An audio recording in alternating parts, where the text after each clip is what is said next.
adhula. Yes. Mokwongo Puoch gi Pak ne wuod mwalimu Kale Collins kano director ma sports ma Homa Bay County. Apani e counties waduto an pok aneno ng'ama okawo tije ahinya to mar sports maingo kaka Kale timo. Mani no yiere kaka NEC delegate ma Nyanza. En gino maber. Tageno ni mijingo gi sinani moseketo mar chiera adhula e county ma Homa Bay. Bendo bro timo e gwenge duto maka Luo. Nikech ofis makoro mieno en Wirwath. Mar weche mag adhula. To yago nero kamano ne board manochung' ne yiero no. Ng'eni kano chuog board ne to na kone japicha ne an ka ng'ato nitiere madwa neno jo board go to manya. Nikech Hesbon Owila osiepna kendo wasomo godo, James Waindi wasomo godo, Alfred Ng'ang'a osiepna. To nyegi timo tich maber nikech gino mane japiny dwaro en ni neno ni yiero otim maber. Gimiwacho ni transparent, credible and verifiable.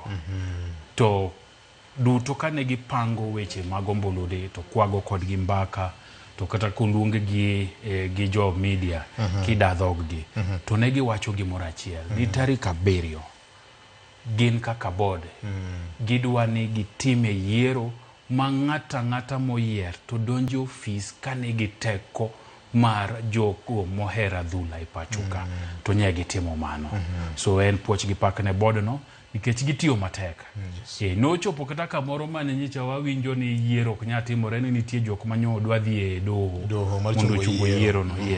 To ne gitimo yiero ne majite owacho ni yiero tim maber. En Puoch gi Pak yiero matin Kenya ka ema ka jowuok ga to onge lweny manyo rumo maber. So en Puoch gi Pak the chairman margi Hesbon Owila, James Waindi, Alfred Ng'ang'a gi jogo mamoko mane nitie board no nikech gitiyo tich matek. Nikech iwacho ni giduoko glory back to the Kenyan football. So ana duoko ne giero kamano.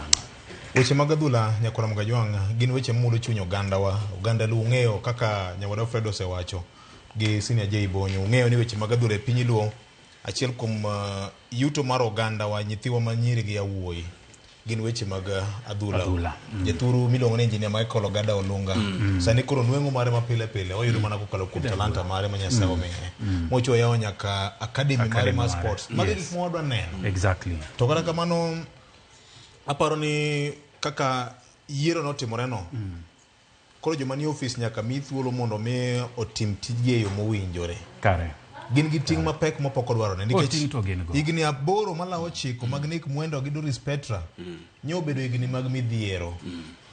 Kendo akia ni en ang'o mane gidhi timo upogore kane gi swap nin kod Doris Petra former vice chair in bede presidency level then Nick Mwendo deputize. En ang'o mane gidwa dhi timo mane ok ginya timo higni 8 ka. Ing'eni wacho gimoro ni Nick Mwendo akik dhi adhiya. Ni weche duto mag mibadhi manomiene ka en ofis nyakalo.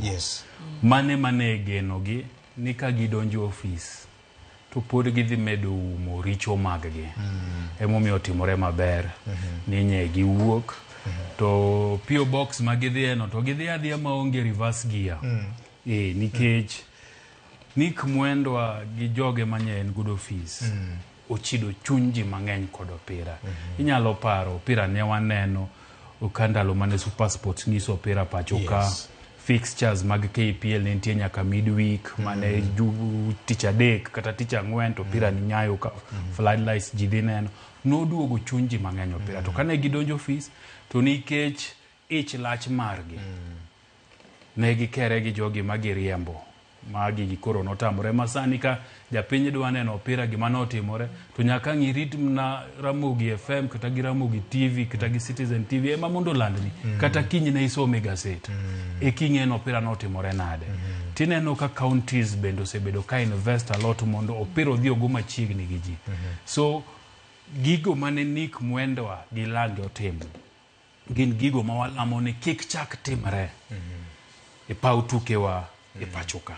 Gin gigo mok ber, gin gigo manu thiro opira kabisa nikech sani VOJ ka okolandi ni gor tugo to kinge kata ni gor tugo in fact kata tindo gilan kata papa gidhi tuge to chon cha in ni ng'e opiche gorne chala jawa ma time table in gada in wuotho gada wuotha tikoni kawuono wan Machakos kiny wan Karuturi Naivasha ne uyot ng'eyo mane nyiso kaka ji nohero opira ndalo cha to gisani nyicha chuny ji opodho kata mna jogo mane support gor malich noduogo dok chien moko ni onge ndhadhu onge wakwayo Hussein gi Mariga ka giyie to giduoke ndhadhu e opira. Victor kapok imiyo Nyarawila ating'e